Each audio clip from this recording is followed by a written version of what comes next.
Mesdames, Messieurs, bonsoir et bienvenue sur Tempo Afrique TV. Je m'appelle Yves Kenao et vous suivez l'émission spéciale édition. Malik Sall de l'autre côté de la réalisation pour cette émission. Cette nuit, je vais recevoir sur les plateaux de spéciale édition un écrivain, un auteur, un homme des armes, un homme de la diaspora africaine, ici aux États-Unis, de la diaspora togolaise. Alors, mesdames, messieurs, aujourd'hui, nous allons parler d'un livre. D'un livre que monsieur Komi Afeche.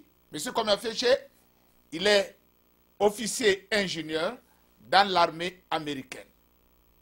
Non seulement il est officier, il est ingénieur, il est dans l'armée, il est aussi écrivain, il est aussi auteur. Et cette nuit, il a fait sortir un nouveau livre, un tout brand new livre, que j'ai l'honneur de parcourir cette semaine, ce week-end. Et le livre était si passionnant, le livre était si éducatif, le livre était d'une grande philosophie. Quand je dis d'une grande philosophie sociale.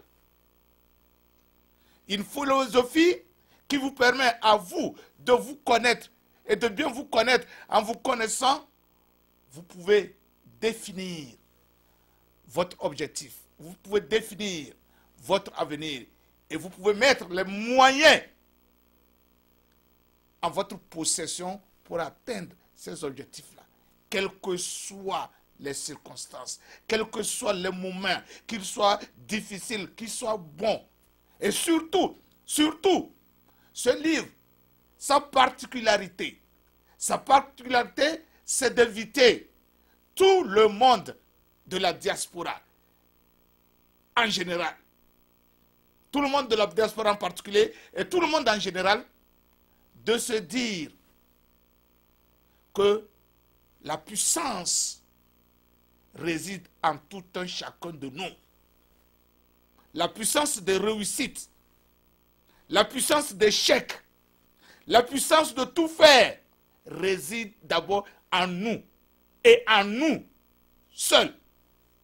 Et lorsque nous nous faisons confiance, lorsque nous croyons, nous allons pouvoir réussir tout, même si les circonstances sont les plus difficiles, n'importe comment.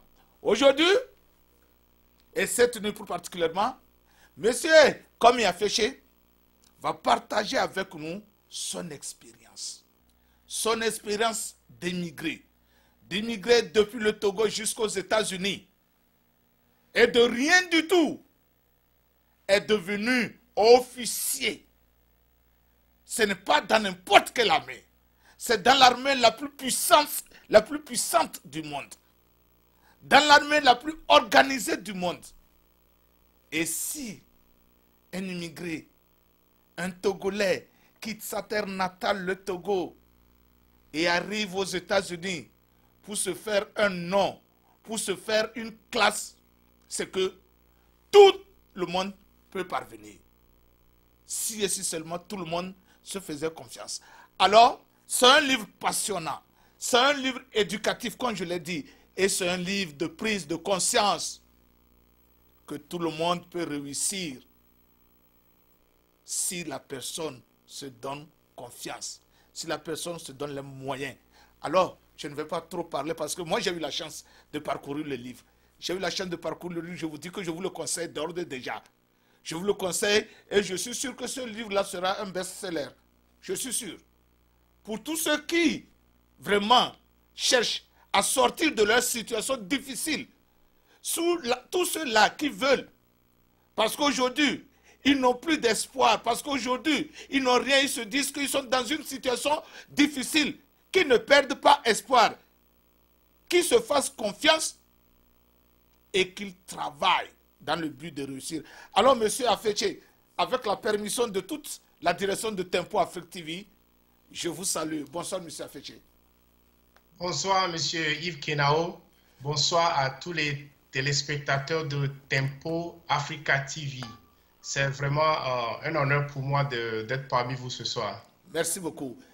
Vous savez, d'ordre déjà, je vais vous demander tout simplement de vous présenter à nos chers téléspectateurs parce que vous avez fait une œuvre incroyable. Incroyable, je dis ça. Je n'ai pas l'habitude de vanter les œuvres des gens, mais permettez que je vous dise que vous avez fait un travail formidable. Alors, présentez-vous à nos téléspectateurs avant qu'on ne rentre dans le vif du sujet.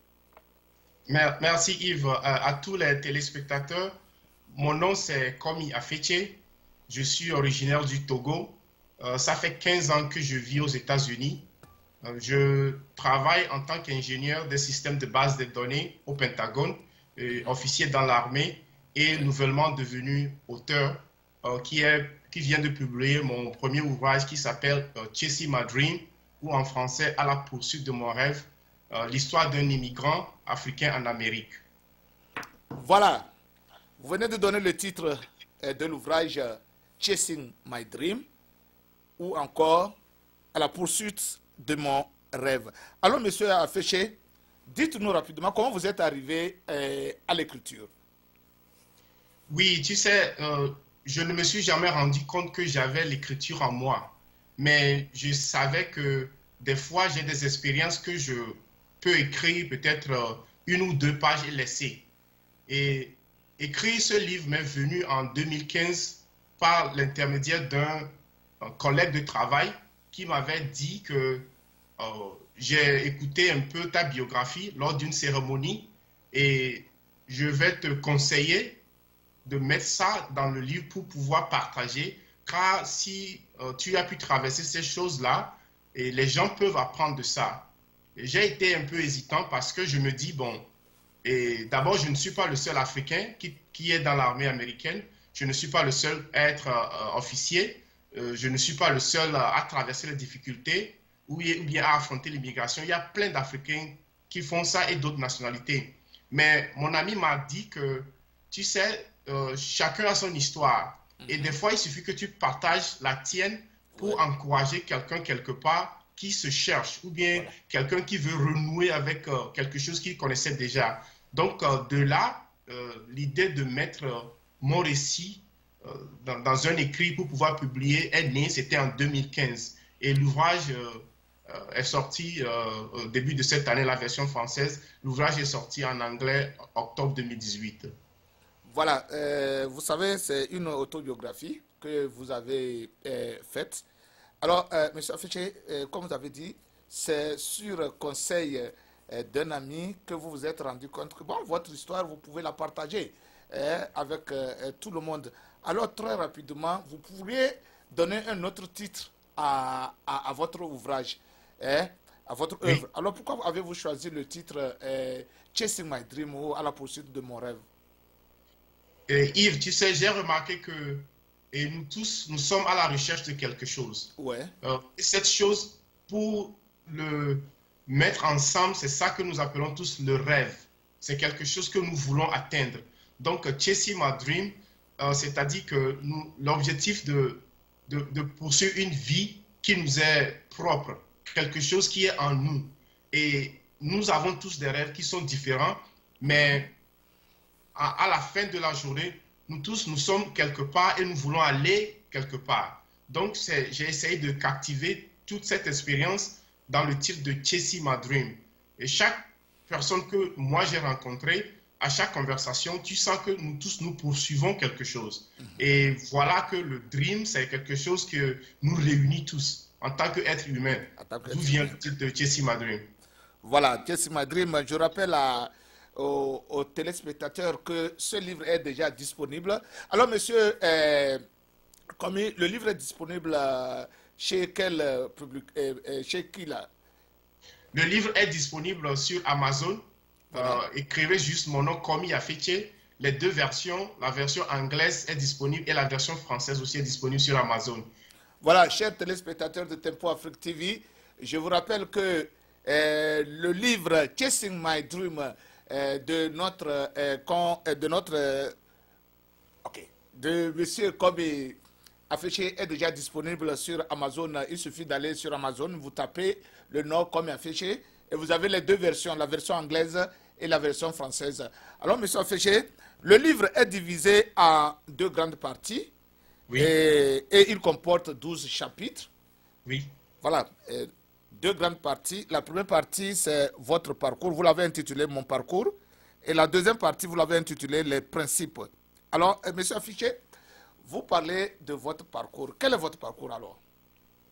Mon parcours est que j'ai grandi dans un quartier populaire de Lomé appelé communément Adewi, mais le nom officiel c'est Tokoin Doumassessé. Ouais. Et bien avant ça, j'ai eu ce désir qui est né au collège d'aller aux États-Unis, de faire quelque chose de ma vie aux États-Unis. Je Ouais. n'avais pas les moyens, je ne savais pas comment c'est.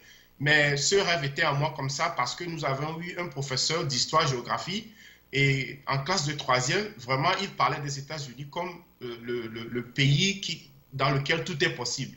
Donc, c'est là où j'ai captivé cette fièvre d'aller visiter ce pays moi-même. Ouais. Donc, au fil des années, le rêve là ne s'est pas éteint. Et juste après mon bac en 2001, exactement le 31 décembre, je me suis postulé à l'ambassade des États-Unis pour appliquer au visa étudiant. Ouais. Ma première demande n'a pas été acceptée, j'ai été refusé. On m'a dit de revenir. En 2002, je suis reparti. En 2003, je suis reparti. Toujours ça n'a pas marché. Et finalement, en 2004, je suis allé et ça a marché. Donc, de là, mon parcours, j'ai essayé de parler un peu de mon enfance, de ce que je connais, de comment j'ai grandi, de ma famille un peu, et progressivement, comment je suis arrivé aux États-Unis. Et ceci résume un peu mon Donc, parcours, mais je on crois que va la aller, on va partie... aller, on reviendra sur ce parcours en plus grand détail parce que dans le livre, vous avez consacré des chapitres à chaque étape de ce parcours-là. Nous y Oui. reviendrons. Mais d'abord, je vais vous poser très rapidement cette question parce que vous avez dédicacé ce livre à qui? J'ai dédicacé ce livre à tous ceux qui se cherchent, à Voilà. tous ceux qui ont envie de faire quelque chose, à tous ceux qui ont tout mis, mais c'est comme si ça ne sent pas aller, à tous ceux qui se sont fatigués, mais qu'aujourd'hui ils se lèvent encore, ou bien demain ils sont encore debout. J'ai dédicacé ce livre à tous ceux qui sont passionnés par la vie et que malgré les échecs, ils continuent pas à avancer. Donc bref, ce livre est dédié à tout le monde qui a une passion de faire quelque chose de sa vie et en retour aider les autres à faire la même chose. Voilà. Et aussi, dans le livre, vous parlez d'un certain monsieur Marco. Est-ce que vous pouvez nous en dire quelque chose un peu plus? Sur, j'ai pas bien entendu la question. J'ai dit dans le livre, vous parlez d'un monsieur du nom de Marco. Marco Peglo. Voilà. Marco Oui, Peglo, le rock.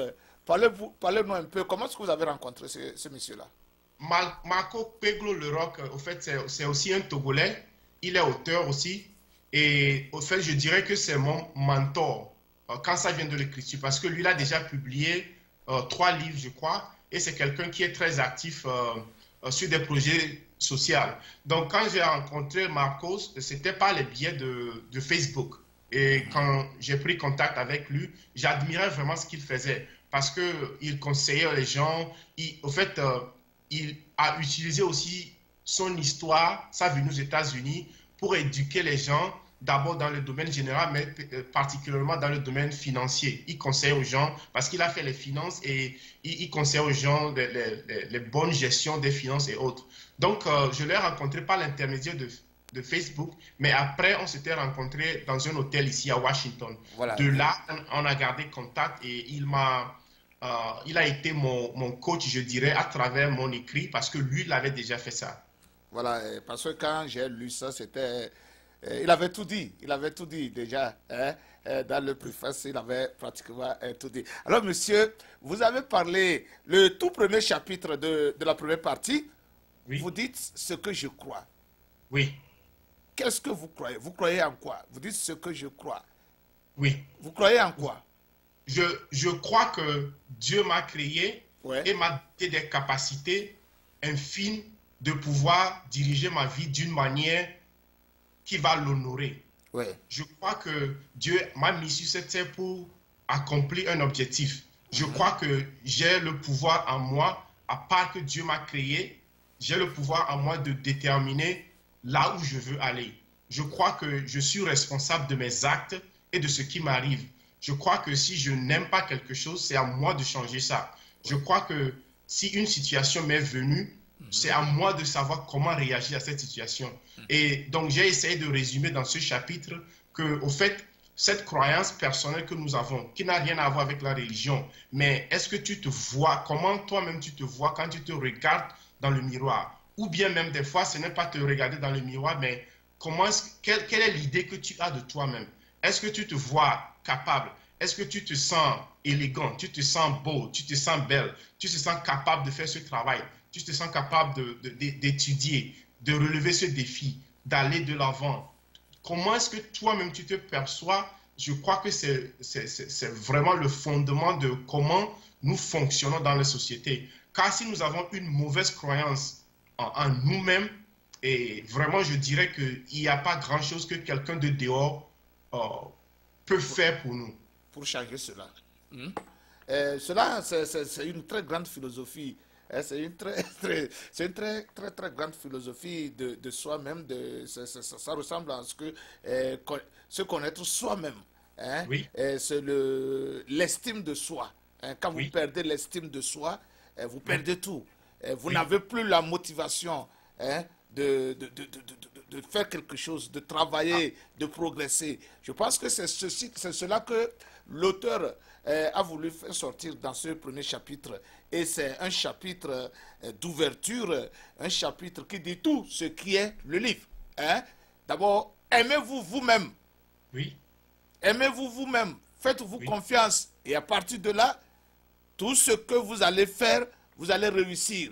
Si vous ne réussissez pas, si vous connaissez, vous savez que ceci-là n'est pas bon. C'est à vous de trouver le moyen de le changer. C'est à vous. Ne vous plaignez pas. Dites-vous que ceci-là n'est pas bon.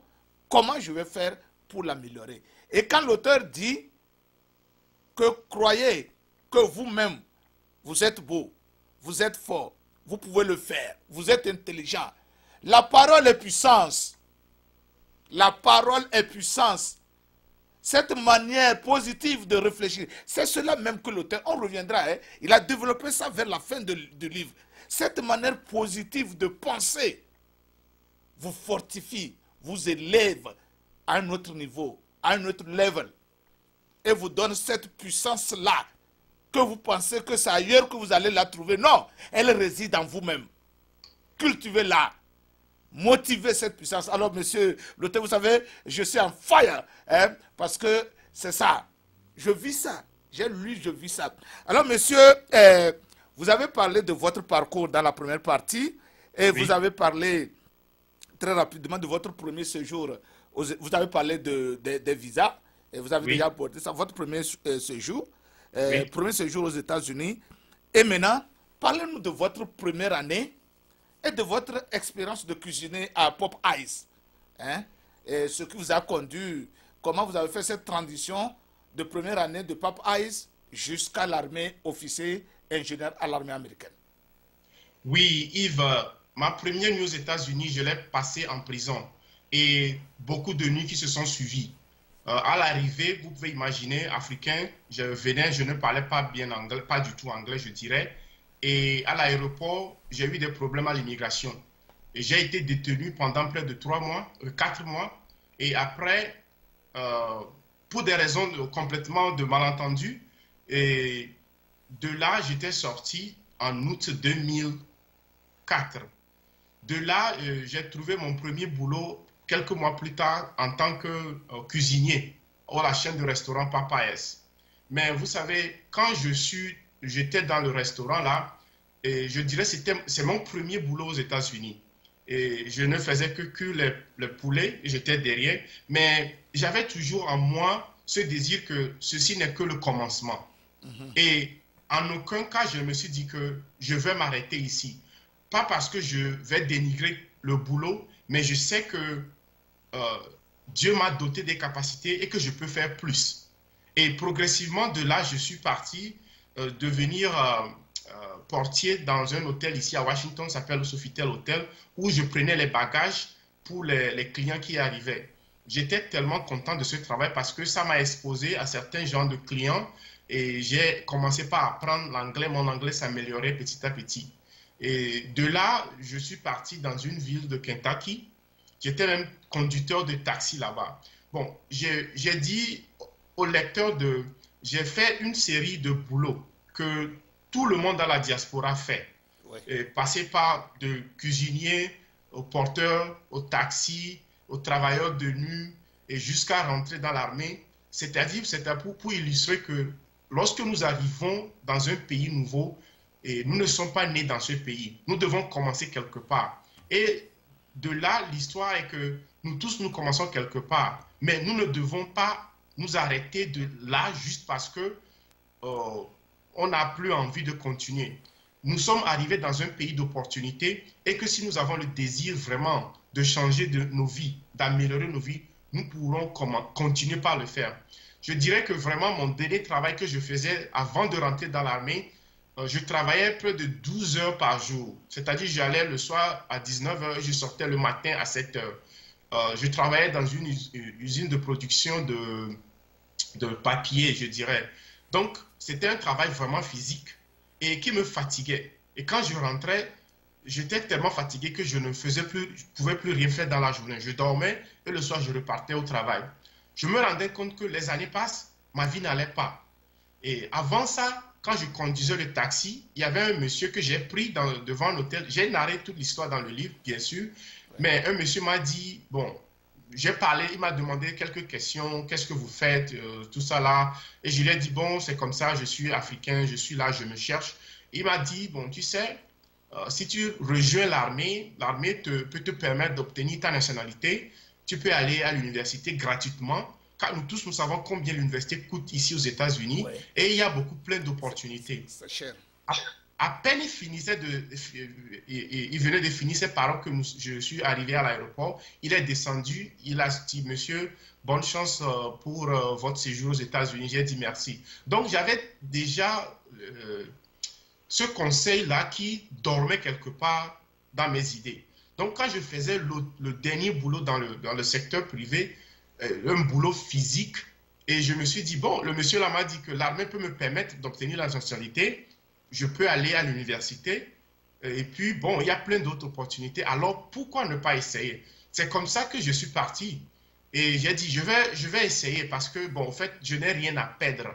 Voilà. Et là, vraiment, le début du changement de ma vie, ce qui est actuellement visible, a commencé.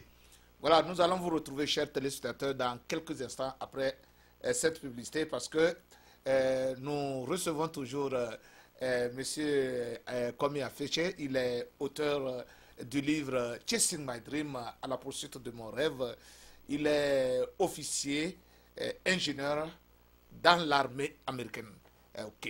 Vous savez, c'est l'expérience de migrer aux États-Unis qu'il est en train de partager avec nous tous. Je vous conseille vivement, chers téléspectateurs, vous qui nous suivez, je vous conseille vivement d'aller sur Amazon et de taper le nom Komi Afeche pour chercher rapidement ce livre-là. Hein, à la poursuite de mon rêve, Chasing My Dream. C'est un livre formidable. Si Yves Kenao dit que c'est un livre formidable, croyez-moi, il est formidable. Vous allez l'aimer. Je suis tombé amoureux de ce livre-là, juste en le parcourant ce week-end. Il est formidable.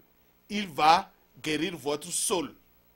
Ce livre-là, sans exagération, va guérir votre soul. Va vous donner ce tonus-là qui vous manquait. Quand vous allez finir de le lire, il va changer votre vie, je vous dis. Prenez le temps seulement de le lire. Et quand vous allez finir de le lire, si vous ne vous retrouvez pas dans ce livre-là, appelez Tempo Afrique TV, demandez d'après Yves Kenao. Si vous finissez de lire le livre Chasing My Dream, à la poursuite de mon rêve, de Komi Afeche, et que si vous ne vous retrouvez pas dedans, du début jusqu'à la fin, si vous ne vous retrouvez pas dedans, appelé Yves Kenao. Mesdames, Messieurs, je suis très heureux de ce que je dis, parce que je me suis retrouvé là-dedans. C'est une expérience qu'il est en train de partager avec nous. Et il a mis quoi dedans dans ce livre-là? C'est un livre, quand vous le lisez, vous croyez qu'il est... C'est un livre qui est plein de conseils, plein de sagesse, plein de philosophie, plein de choses. Et quand vous combinez l'ensemble, ça fait une œuvre très grande. Et je vous dis, ça guérit les âmes, ça guérit les souls, ça fortifie les âmes, ça donne courage à ceux qui ont perdu espoir, à ceux qui ont perdu courage. Ça remonte les faibles. Et ça donne la force aux forts de continuer dans le bon chemin. Alors, si nous allons continuer par parler, en attendant d'aller retrouver la publicité, nous allons vous retrouver dans quelques instants. Et puis, nous allons retrouver M. Afeche pour la suite de cette émission. À tout à l'heure donc.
À Minneapolis, Tempo Afrique Travel. Vous voulez voyager? Achetez vos billets d'avion à l'agence de voyage Tempo Afrique Travel. Avec l'agence de voyage Tempo Afrique Travel, pas de problème de connexion, pas de problème de transfert de vol. Avec l'agence de voyage Tempo Afrique Travel, c'est le voyage en toute tranquillité, en toute beauté, de votre maison jusqu'à votre destination. Votre satisfaction et votre plaisir. Voilà, nous voici de retour sur Tempo Afrique TV. Et je rappelle à tous ceux qui viennent de nous prendre en cours que c'est l'émission Special Edition de Yves Kenao avec Malik Sall de l'autre côté de la technique. Aujourd'hui, nous recevons l'auteur du livre Chasing My Dream, à la poursuite de mon rêve, de Kwame Afeche, officier ingénieur de l'armée américaine. Il nous parle donc de ce livre qu'il vient de publier, un livre plein de conseils, un livre plein de philosophie, un livre qui est destiné à toute la diaspora africaine, ici aux États-Unis et à travers le monde entier. Même au-delà de la diaspora, ce livre-là est un livre de réconfort à tous ceux qui se cherchent. Je vous le conseille très vivement. Allez le chercher sur Amazon. Tapez le nom Kwame Afeche et vous allez retrouver Chasing My Dream et la version française à la poursuite de mon rêve. Alors, monsieur Afeche, encore une fois, bonsoir. Bonsoir, Yves. Nous allons entamer cette deuxième partie de l'émission avec la deuxième partie de votre livre où vous parlez des principes. Vous avez parlé d'attitude, vous avez parlé d'imagination, vous avez parlé de beaucoup de choses dans cette deuxième partie.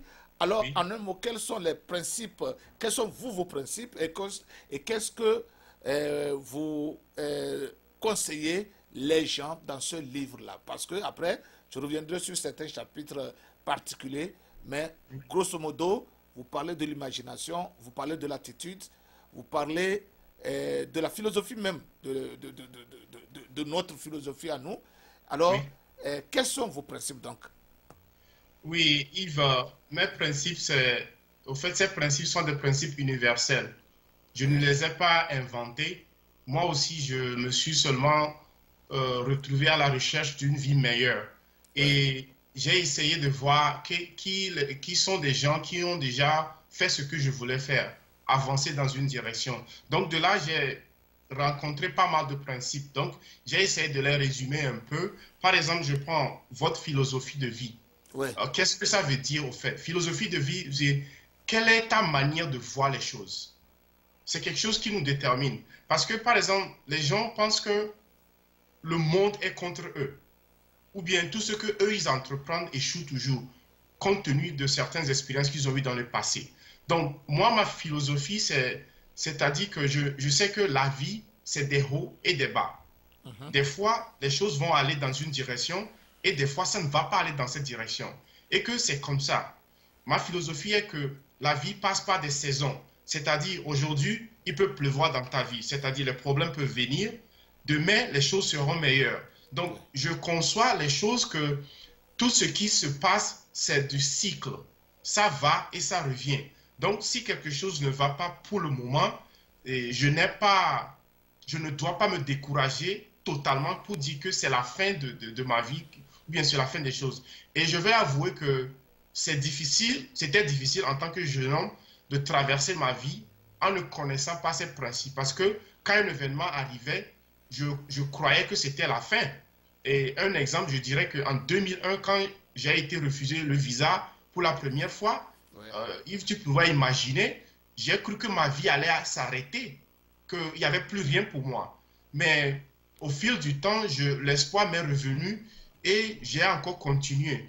Donc, c'est une philosophie que j'ai dit, je me suis dit que bon, au fait, c'est comme ça. Certaines choses vont prendre du temps pour se matérialiser et il faut être seulement patient. Je crois que les gens sont, tout le monde est égoïste. Ça fait une partie de ma philosophie aussi, que nous sommes tous égoïstes à un point. Nous voulons tous faire du bien et en même temps le mal nous guette. Donc il y a plein de choses. Donc nous devons en tant qu'être humain prendre du temps pour analyser quelles sont nos façons de concevoir les choses. C'est ça je dis philosophie. Donc j'ai essayé de détailler un peu plus dans le livre. J'ai pris quelque chose d'autre. Ton attitude. Voilà. Quelle est ton attitude envers les gens? Est-ce que tu crois que les gens sont généralement bons ou bien les gens sont généralement méchants envers toi? Au fait, c'est ton attitude envers ces personnes-là qui va déterminer l'attitude de ces gens envers toi. Je donne un exemple. Si par exemple, tu es mon collègue, je viens au travail, je dis Yves, bonjour, et tu ne me réponds pas. Bon, tu ne me réponds pas, peut-être si je n'ai pas une façon de voir les choses, je vais immédiatement commencer par dire que, bon, qu'est-ce qui ne va pas? Pourquoi Yves n'a pas répondu quand je lui ai dit bonjour? Mais au fait, ça pouvait être que tu n'as pas entendu, ou bien des fois, on peut être présent comme ça physiquement, Voilà. mais nous avons les idées ailleurs. Donc, il y a plusieurs explications à un incident qui peut être arrivé. Si mon attitude est que, au fait, Yves là, bon, je crois qu'il ne m'aime pas, c'est quelqu'un qui voulait de mon mal depuis. Donc, déjà, je vais commencer par faire certaines manières envers Yves, parce que j'ai déjà cette attitude-là envers toi. Mais si je me dis, bon, au fait, peut-être que Yves a passé une mauvaise soirée, ou bien il a eu un problème, bon, peut-être c'est pour ça qu'il n'est pas tellement content ce matin, mais c'est pas grave. D'habitude, il est généreux, bon, donc on va parler plus tard. Donc, c'est une façon de voir les choses. Donc, ton attitude vers les gens, les situations, un problème arrive. Comment est-ce que tu crois que c'est ça la fin? Tu crois qu'il n'y a plus d'autres alternatives? Est-ce que c'est ça? C'est tout? Donc, ces attitudes-là, c'est cette façon de faire les choses, de voir les choses qui détermine comment le monde réagit envers nous. Je Voilà. dirais que j'ai parlé aussi d'autres. Voilà, Jean-Yves, vous avez parlé de la gestion du temps. Vous avez Oui, parlé de la gestion, vous avez écrit à propos de la gestion du temps. Bon, oui. c'est tout ça là. Maintenant, je vais vous poser cette question-là. Comment vous vous définissez donc la réussite? pour moi, la réussite, c'est de vivre ma vie à ma manière. Bon, si je dis ça, c'est-à-dire que je veux bien sûr avoir un travail, un emploi stable. Je veux avoir une place pour me coucher, vivre, élever, avoir une famille, euh, peut-être conduire une voiture que je veux et faire des choses qui me sont, euh, bon, qui me sont propres, je dirais. Donc, j'ai essayé de définir ça comme ça parce que lorsque nous regardons la télévision, il y a tellement des images. On est bombardé à longueur de journée par des images que si vous n'avez pas une grande maison, si vous n'avez pas cette voiture de luxe, si vous n'avez pas de l'argent tellement dans le compte, nous ne sommes pas heureux. Alors que nous savons tous que nous sommes différents. Les gens sont nés dans l'argent, les gens ont acquis l'argent, les gens ont acquis des positions et des fois, nous sommes là où nous sommes, pas notre faute forcément, mais bon, on a commencé un peu loin pour pouvoir arriver là-bas. Donc, je dis que pour moi, le succès, c'est définir au fait ta vie. Ce n'est pas ce que les gens disent, ce n'est pas ce que tout le monde te dit, c'est ça que tu dois faire, c'est ça que tu dois faire pour être heureux. Donc, moi, ma définition du succès, à ma manière, c'est-à-dire que je vis ma vie comme je l'entends, sans bien sûr empiéter sur les autres, respecter les autres, mais je vis ma vie comme je l'entends.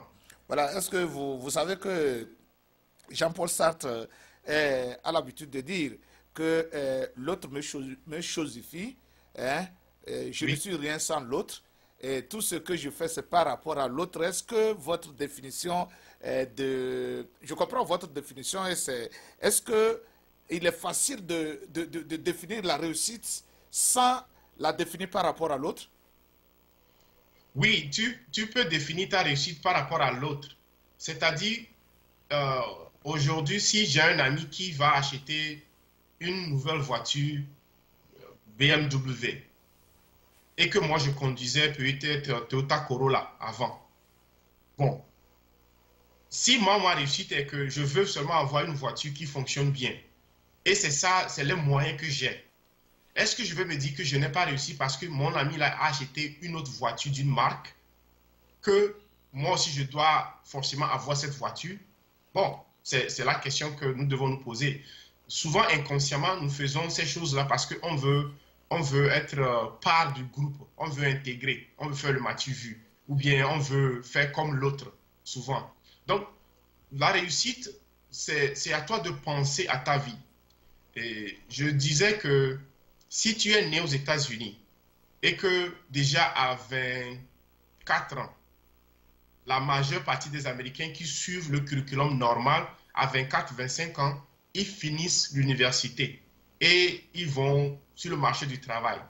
Mais si tu es africain comme moi et tu es venu aux États-Unis à l'âge de 24 ans, tu ne parles pas anglais, tu ne connais rien de la société et maintenant tu vas recommencer tout à zéro.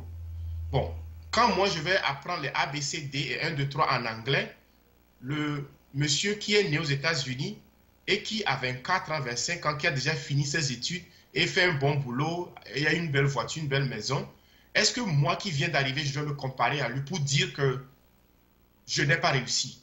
Donc, au fait, c'est ce que je voulais définir par Ok. le succès. Le monsieur, il est né dans les conditions qui lui permettent de faire les choses peut-être plus rapidement que moi. Donc, moi, quand je viens, ma réussite se définit comment? Apprendre l'anglais proprement et parler l'anglais. Pouvoir m'intégrer dans la société dans laquelle. Donc, pour moi, c'est ça la réussite. Donc, si je peux arriver à 24 ans et en 2-3 ans, j'ai appris l'anglais, je commence pas à bien comprendre les choses et je me suis trouvé un petit boulot, je me suis acheté une voiture et progressivement, pour moi, j'ai réussi ma vie. Et ça n'a pas à avoir quelque chose de comparatif avec l'autre qui est né ici ou bien qui est venu bien avant moi et qui a des moyens plus que moi. Moi, je sais que j'ai commencé quelque part un peu plus en retard, mais je continue progressivement vers un autre destiné. Comme quelqu'un le dirait, ce n'est pas l'arrivée qui compte, mais c'est l'effort fourni Oui, pour arriver qui compte. Ce n'est pas oui. l'arrivée, hein, c'est l'effort fourni. Merci beaucoup. Ça, c'est bien sûr philosophique, monsieur Affiché. Merci beaucoup. Nous continuons l'entretien donc en parlant des finances et de l'argent. Mais vous savez, c'est ça le gros problème de nous, diaspora. Comment gérer notre argent, comment fortifier notre argent. Oui. Et vous avez abordé ce sujet-là. Parlez-nous un tout petit peu de votre manière de voir comment l'argent et les finances, comment gérer tout ça là pour que nous puissions profiter au maximum des opportunités que nous avons ici aux États-Unis. Oui, donc ici, je vais commencer par dire que je vais parler strictement pour nous qui vivons aux États-Unis. Ouais. Et peut-être les gens qui vont voir ça peut-être en Afrique ne vont pas comprendre le système dans lequel nous vivons ici. Les gens en Europe vont bien sûr comprendre parce que c'est presque le même système. Donc ici, quand nous venons, le premier problème que nous avons est que ici, nous avons accès facilement au crédit. Au crédit card. Et les cartes de crédit. Ouais. Ce qui peut être une bonne chose si nous savons bien l'utiliser et gérer ça pour construire notre crédit report, comme on dit ici, parce qu'ils fonctionnent sur cette base-là. Ouais. Si tu veux faire quelque chose, ils vont voir le score pour voir là où tu es. Donc, le crédit card n'est pas totalement déconseillé. Mais là où nous avons des problèmes est que nous nous endettons. Vraiment qu'on utilise ces cartes-là pour des fois faire des choses qui ne sont pas productives. Ouais. Et nous dépensons l'argent que nous n'avons pas et maintenant, nous tombons sous le coup de la dette. Et lorsque vous êtes sous le coup de la dette, chaque dollar que vous gagnez doit rentrer quelque part d'autre. Et les intérêts, les taux d'intérêt sont parfois élevés, que vous pouvez prendre une carte de crédit de 5 000 que vous allez payer plus de 8 ans si vous payez seulement le minimum. Donc, et si vous accumulez d'autres cartes, parce que ici, les banques, eux aussi sont dans les business. Ils vous envoient ces cartes-là régulièrement. Ils vous disent, ah, vous êtes approuvé, vous êtes approuvé. Et nous devons faire attention à ça. Ça, c'est mon premier conseil. Savoir gérer les cartes de crédit, c'est primordial. Les cartes de crédit ne doivent pas être votre source primaire de faire des dépenses parce que c'est dépenser l'argent que vous n'en avez pas. Mais je comprends, je sais que les États-Unis, vous ne pouvez pas tout faire, tout payer au comptant, au cash, comme nous faisons ça en Afrique.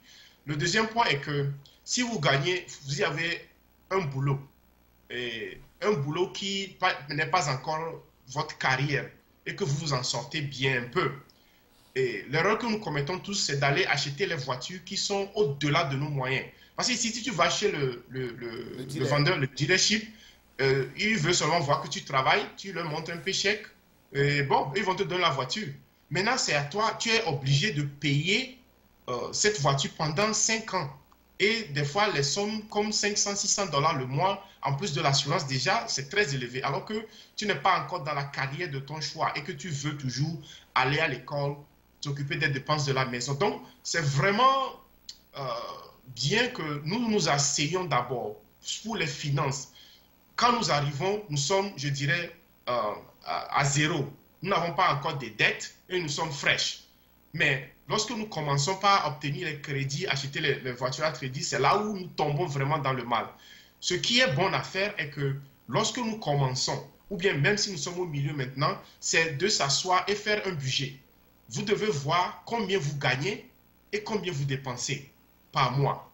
Et vous devez vous assurer que ce que vous gagnez et que ce que vous dépensez n'est pas trop de différence là-dessus. Je suis conscient que nous avons des parents en Afrique, nous avons des gens en Afrique, nous avons des choses à faire, et ça c'est vrai.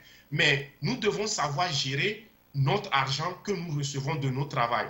Et de là, lorsque nous avons cet argent, il n'est pas bon de seulement se fixer comme source de revenus une seule chose. Parce que le travail, on ne peut jamais te payer, tu vas devenir riche dans le travail. On peut te payer 100 000, 200 000 $ par an. Tu ne deviendras jamais riche. C'est de là l'initiative vient, l'entrepreneuriat. Qu'est-ce que vous pouvez acheter et vendre? Aujourd'hui, nous sommes aux États-Unis. L'Internet, je dirais presque, c'est gratuit parce qu'on ne paie pratiquement rien pour l'Internet. Le marché de l'Internet est là. Il y a les sites comme eBay, Amazon. Tu peux acheter et vendre des choses sur eBay. Tu peux faire les petits commerces de gauche à droite. Même sur Facebook. Il y a des choses que nous pouvons faire pour supplémenter un peu les revenus.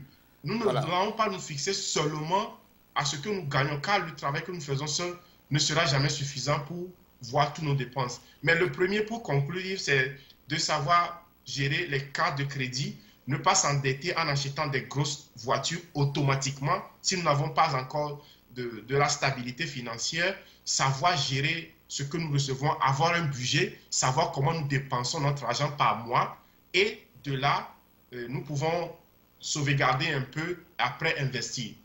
Alors, c'est de cette manière que vous résolvez vos problèmes? Personnellement, tu parles de la résolution de problèmes, dans le Voilà, chapitre. ouais, voilà, ouais. Voilà, voilà. Il y a une méthode, une approche systématique dans la résolution des problèmes. Et des fois, lorsque nous avons des problèmes, nous parlons aux gens autour de nous. Ce n'est pas que ces gens sont de mauvaise foi. Mais si par exemple, j'ai les maux de dents et je t'appelle, je dis Yves, j'ai les maux de dents. Tu vas me dire, bon, il faut acheter Talana ou bien acheter quelque part. Tu vas me donner un conseil comme ça que tu sais.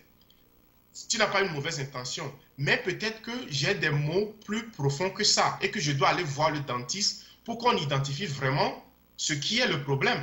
Ouais. Donc, il faut que nous sachions que lorsque nous avons un problème, il faut qu'on identifie à qui parler. Parce que les amis n'ont pas la solution des fois. Ce n'est pas qu'ils sont de mauvaise foi, mais ils vont nous dire une réponse qu'eux aussi ont trouvée quelque part, qui ne va pas peut-être pas nous aider. Donc, il faut que nous identifions d'abord le problème et de là, les solutions, chercher les vraies solutions et non pas seulement les approches de solutions. Donc, quand moi j'ai un problème, j'essaie de penser quel est le problème exactement. J'essaie d'articuler ça. Et si je peux articuler le problème, qu'est-ce qui me tourbillonne? Qu'est-ce qui me fait passer des nuits blanches? Est-ce que c'est mon travail? Est-ce que c'est des relations? C'est un ami? C'est quoi exactement le problème? Alors là, j'essaie d'écrire sur papier 10 solutions. Comment est-ce que je peux résoudre ce problème-là? Bon, si c'est le travail, peut-être que je pourrais faire quelque chose pour améliorer la situation. Si c'est une relation avec la personne, peut-être que je vais voir si je vais parler à la personne, essayer d'amender quelque chose. Donc, j'essaie d'abord d'articuler le problème et ensuite essayer d'écrire 10 solutions. Toutes les solutions ne seront pas bonnes, mais je veux au fait que ma tête pense un peu aux solutions et je t'assure que Dieu nous a doté des capacités infinies de penser, de réfléchir et nous pouvons de là, avec l'aide des experts dans les domaines, résoudre nos problèmes. Voilà. Maintenant, je vais vous poser cette question-là qui concerne directement vos deux fonctions. Comment arrivez-vous à concilier le métier d'officier ingénieur de l'armée américaine et le métier d'écrivain? Oui, je dirais que ça fait que, bon, je suis un peu chargé. Et mon emploi du temps, des fois, est un peu restreint parce que j'ai toujours ce travail que je dois aller de lundi à vendredi, des fois samedi, dimanche, et faire des missions, voyager, faire des trucs. Mais je me suis rendu compte que j'ai la passion pour l'écriture aussi, avec l'aide de Dieu et un peu d'organisation. Au fait, c'est l'organisation. Il faut pouvoir planifier ta semaine, ton mois, ton année. C'est-à-dire que tu dois avoir, par exemple, un agenda dans lequel tu peux... Par exemple, ici, moi, j'ai toujours un agenda dans lequel j'écris les choses que je veux faire et qui sont dans ma tête. Donc, si, par exemple, je sais que ce soir, je devais venir dans l'émission, on a parlé, on a discuté la semaine passée, j'ai mis ça dans mon emploi du temps. Donc, j'ai écarté tout ce que je devais faire et j'ai mis ça. Et après ça, donc, ça rentre dans la gestion de temps, ça rentre de tes priorités. Nous n'aurons jamais le temps de tout faire, mais nous aurons toujours le temps de faire ce qui nous est important. Okay. Et je dirais que c'est cette manière de t'organiser méthodiquement. Parce que si tu te réveilles chaque jour à 5 heures du matin et que tu vas au lit à 22 heures, donc tu dois pouvoir voir comment tu passes toute la journée. D'abord, essaie dans les week-ends de voir ton emploi du temps. Qu'est-ce que tu as à faire? Quelles sont les grandes lignes à faire? Essaie d'écrire ça. Et de là, tu vas voir que, bon, il y aura des temps morts où tu peux faire d'autres activités. Mais au fait, ça revient à l'organisation du temps et à l'organisation personnelle et surtout, la discipline. La discipline. Parce que si tu veux vraiment avancer quelque part, tu dois être discipliné. Il y a tellement de distractions ici, de Facebook, de WhatsApp, de la télévision, de tout. Nous avons tellement des trucs ici qui nous distraient. Mais nous devons nous organiser personnellement et voir, je n'ai rien contre la télé parce que j'en regarde moi-même, mais tu dois définir que si je suis à la maison, je ne peux pas regarder une télévision pas plus de 2 heures de temps. Parce que c'est du temps que je pourrais concentrer à écouter un livre, lire un livre, écrire mon projet, faire quelque chose qui était vraiment important. Donc, Voilà. je dirais encore que c'est l'organisation. Voilà. Le dernier chapitre de votre livre, Je suis soldat américain. Parlez-nous un tout petit peu de ce chapitre. Je suis un soldat américain, USA, militaire. Oui, je dirais que d'abord, je profite de l'occasion pour saluer tous les Africains, Voilà. officiers comme sous-officiers, les hommes de rang africains qui servent dans l'armée américaine, dans le Air Force, dans le Navy. Je t'assure, nous sommes beaucoup, nous sommes nombreux, il y a plein de nous. Et, je profite pour les saluer. Je n'ai pas quitté le Togo avec l'idée de venir rentrer dans l'armée américaine. Je suis rentré dans l'armée parce que je voulais améliorer mes conditions et je suis rentré, j'ai aimé le métier et je l'aime toujours et je vais le faire. Donc je dis que je suis soldat américain parce que il y a une philosophie qu'on nous enseigne et tous ceux qui sont dans l'armée ou bien dans les marines, dans les navy, partagent cette philosophie aussi. Ici, nous défendons le pays. Nous ne travaillons pas pour une personne. Nous défendons les intérêts des États-Unis. Nous nous battons pour tous ceux qui vivent ici, sans distinction de race, de religion, de couleur. Bon, on vous dit ici, c'est-à-dire c'est pour le pays. Et c'est cette fierté que lorsque je trouve quelqu'un qui est en uniforme, automatiquement, cette personne devient mon frère, devient ma soeur. Je peux quitter ici, aller en Europe, en Turquie, en Afrique, quelque part. Je trouve quelqu'un qui a été dans l'armée ou bien qui est dans l'armée, automatiquement, j'ai une famille. Donc, être soldat américain, c'est une philosophie, c'est une façon de vivre, c'est une façon de voir les choses. Pour ne pas polémiquer sur les guerres américaines, je n'ai rien à voir avec ça parce que c'est très haut, plus que moi. Mais je suis venu aux États-Unis, je cherchais quelque chose et c'est à travers l'armée que j'ai pu obtenir mes diplômes universitaires gratuitement. J'ai pu obtenir la nationalité. Je voyage dans beaucoup de pays. Je fais des trucs que moi-même, je n'ai jamais imaginé que je pouvais faire. J'ai eu quelques accès et privilèges et j'ai eu des amis à travers l'armée que je vais garder toute ma vie. Donc, être soldat américain, c'était par hasard que je suis rentré, mais c'est devenu mon style de vie. Et je dirais, je mettrais au défi tout jeune Africain qui m'écoute actuellement. Si tu es dans un travail que tu détestes et tu ne sais pas vraiment comment le futur te sera, il y a plein de métiers dans l'armée. L'armée chez nous ici n'est pas seulement tirer, n'est pas seulement aller sur le champ de tir. Il y a plus que ça. Ici, nous avons des électriciens, nous avons des chauffeurs, nous avons des docteurs, nous avons des avocats, nous avons des journalistes, des banquiers, des amis. Tout métier que tu peux trouver dehors, ça se trouve dans l'armée. Donc, si tu es jeune et tu as les moyens physiquement de le faire, moi, je te dis d'essayer ça 3 ans. Si tu n'aimes pas, tu peux sortir. Ça peut te permettre d'aller à l'université gratuitement. Ils vont payer pour ton université. Tu peux avoir accès à la santé gratuitement. Donc, voilà. C'est des choses qui sont là et moi, j'encourage les gens à le faire. Si tu es capable de le faire, essaie ça parce que ça va t'ouvrir d'autres portes que tu ne savais pas que ça existait.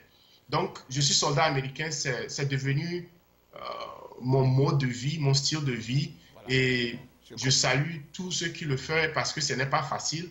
Et des fois, vous allez partir à des endroits que personne ne veut aller. Pendant des moments longs, vous allez quitter la famille, les enfants et tout ça là. Mais toute vie a besoin de... Quand vous voyez ce que vous avez gagné après, ça vaut la peine.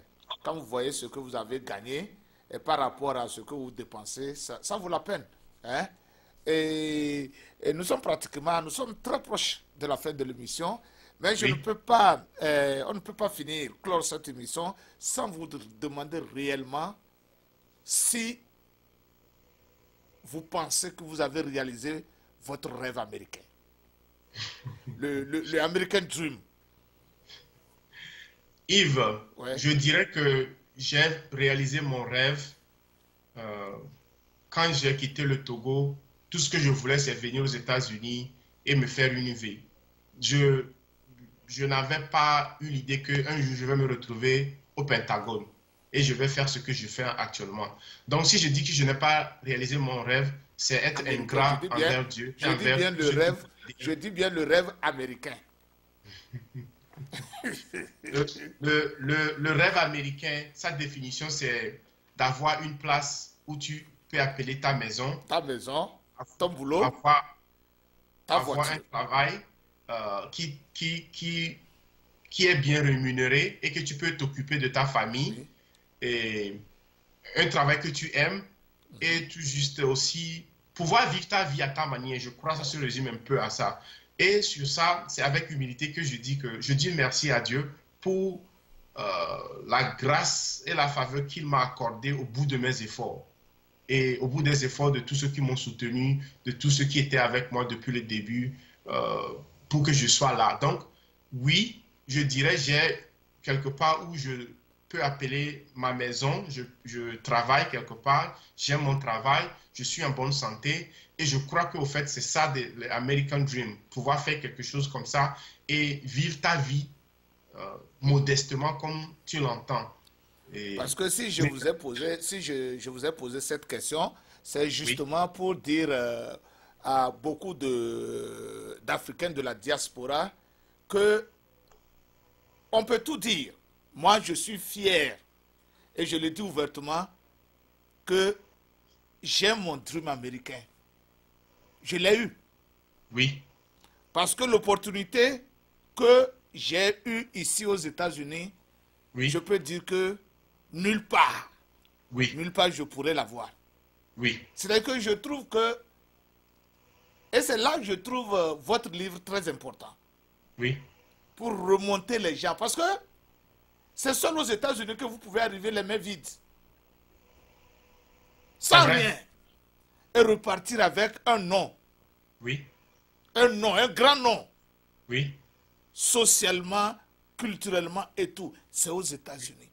Oui. Et c'est l'occasion pour nous ici, sur Tempo Afrique TV, et à travers cette émission, de dire à tous les Africains de la diaspora qu'ils peuvent devenir ce qu'ils veulent s'ils se font confiance et s'ils travaillent dans ce sens-là. Et c'est ça le livre Chasing My Dream. Oui. Parce qu'en fait, nous tous, nous sommes arrivés ici en chassant nos dreams. Oui. Nous tous, nous sommes arrivés ici en poursuivant nos rêves. Oui.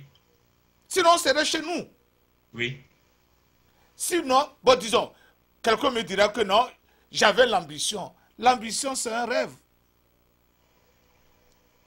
Si vous ne savez pas que l'ambition, c'est un rêve, c'est un rêve. Vous rêvez d'être ceci. Vous rêvez de devenir ceci. Et quand vous arrivez aux États-Unis, poursuivez ce rêve-là. Vous qui êtes ici, allez chercher cette nuit. Prenez vos tablettes, prenez vos cell phones, allez sur vos computers et tapez Amazon.com. Quand vous tapez Amazon.com, tapez le nom comme Afeche. Vous allez retrouver la version anglaise Chasing My Dream. Je vous conseille ça. Je suis très heureux. Je vous conseille ça. Chasing My Dream. À la poursuite de mon rêve. Vous allez voir, en finissant de lire ce livre-là, vous allez voir que quelque chose va changer dans votre vie. Je vous dis, je ne suis pas à l'église, je ne suis pas en train de prêcher, mais j'ai le sentiment. Je crois. Moi, personnellement, quand je l'ai lu, je me suis retrouvé dans le livre. C'est comme si c'est ma vie que M. Afeche traçait dans le livre. Alors qu'il ne me connaissait pas, je ne le connaissais pas. Et quand je l'ai lu, ça a changé quelque chose en moi. Alors je vous le conseille très vivement, très vivement, chers Africains. Tout le monde, allez le chercher. Allez le chercher. Il n'a pas besoin ce n'est pas l'argent. Hein? Il n'a pas écrit ce livre pour l'argent. Il l'a écrit pour aider beaucoup de personnes.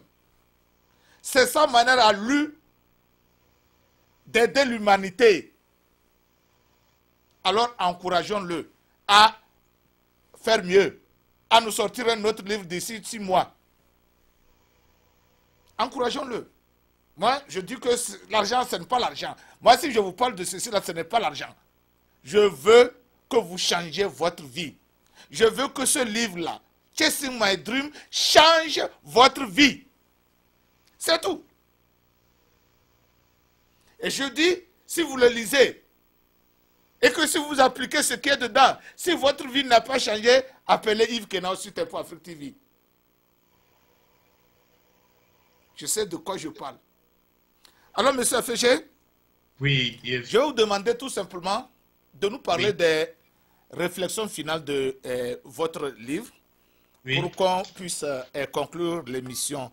Et après cela, vous allez nous donner votre message, le message que vous avez pour nos téléspectateurs. Alors, les réflexions finales, qu'est-ce que vous en dites? Les réflexions finales, je dirais que, pour paraphraser un auteur que moi-même j'aime beaucoup, il dit que le travail le plus difficile que vous ferez est le travail sur vous-même. Apprenez à travailler plus dur sur vous-même et c'est ça qui, en fait, comptera plus que tout ce que vous allez faire. Donc, dans ces réflexions finales, j'ai parlé de toute une vie a une fin. Nous avons tous commencé quelque part et nous allons terminer quelque part. Mais c'est la manière dont nous vivons qui va déterminer la fin de nos vies, ce que nous avons pu faire par le temps que Dieu nous a accordé ici. Donc, c'est à nous de vraiment construire nos vies, de nous battre, de se fixer des objectifs, d'aller vraiment dans la direction de nos rêves. Nos parents nous ont mis au monde, nous ont indiqué, et à un moment donné, on est devenu adulte et ils en ont fini. Après, nous sommes responsables de nos vies. Ce n'est pas à quelqu'un d'autre de venir nous construire nos vies à notre place, mais c'est à nous de le faire. Donc, dans cette réflexion finale, je parle un peu de cette vie que nous devons tous définir, qui est propre à nous, et vivre cette vie à notre manière, et parcourir ce monde avec d'abord patience et passion, et savoir que chaque étape de la vie compte. Les situations difficiles, n'est pas là pour nous punir, mais c'est plutôt pour nous éduquer et pour pouvoir apprendre une leçon et avancer. Et aujourd'hui, nous pouvons être calés à un endroit. Ce n'est pas la fin de l'histoire, tant que Dieu nous réveille demain. Donc, il faut toujours se poser la question, qu'est-ce que je peux faire? Qu'est-ce que je dois faire? Et commencer et continuer par vivre. Ne laisse jamais personne d'évaluer ton succès, ta réussite, pour dire que toi, tu dis tu as réussi, au fait, tu as quoi? Tu n'as pas besoin de t'engager dans cette conversation. Tu n'as pas besoin de te comparer aux autres. Fais ce qui est, au fait, cher à ton cœur, ce qui est dans ton cœur, ce qui est dans ton âme. Et je dirais que danse sous ta propre musique. Voilà. Ne coûte pas, au fait, les gens et ne laisse pas les gens te dire que tu peux ou ne pas être heureux. C'est à toi de définir ces choses-là. Et avec l'aide de Dieu, je suis sûr que tu vas faire un parcours, je ne dirais pas que qui ne sera pas semé de difficultés, mais tu seras fier de toi-même et tu vas expérimenter ce que nous appelons tous le bonheur jusqu'à la fin de tes jours. Voilà ma dernière question pour cette nuit. Oui. Qu'est-ce que vous voudrez que les téléspectateurs de Tempo Afrique TV, la diaspora africaine, ou tout le monde retienne de ce livre? D'abord, je veux commencer par te remercier pour l'opportunité de venir sur le plateau et de parler à tous les téléspectateurs. Et retenez de ce livre que quelqu'un, votre frère, votre grand frère, votre ami, votre petit frère, a vécu quelque chose et qui n'est pas unique à lui, mais a voulu bien partager son histoire pour encourager tous les autres. Mon histoire n'est pas seulement la mienne, parce que je sais que tout Africain, tout immigrant, tout autre immigrant de toute nationalité peut se retrouver dans les premiers jours, par les premières années aux États-Unis. Retenez de ce livre que la vie a des principes qui la gouvernent. Nous pouvons les ignorer et ça ne va pas nous excuser des conséquences. Donc c'est à nous d'apprendre ces principes de vie qui n'ont rien à voir avec la religion. Que tu sois musulman, chrétien ou animiste, les principes de vie que Dieu a créé, qui a créé ce monde dans lequel nous tous nous sommes, a ces principes. Nous devons les connaître, nous devons les appliquer, nous devons marcher selon ces principes. ne pas connaître ces règles-là ne va pas nous exempter des conséquences. Donc, retenez de ce livre que c'est à vous de continuer par chercher. Et je veux que mon livre ne soit que le début de cette aventure que vous allez rechercher. J'ai écrit sur beaucoup de choses, mais ce n'est que la surface de ce qui est disponible pour vous. Faites des recherches, utilisez YouTube, recherchez beaucoup. Vous êtes l'acteur principal de votre vie. Dieu vous a mis ici, il est le créateur. Et il va t'assister, il va tous nous assister. Mais c'est à nous de nous lever et de nous battre.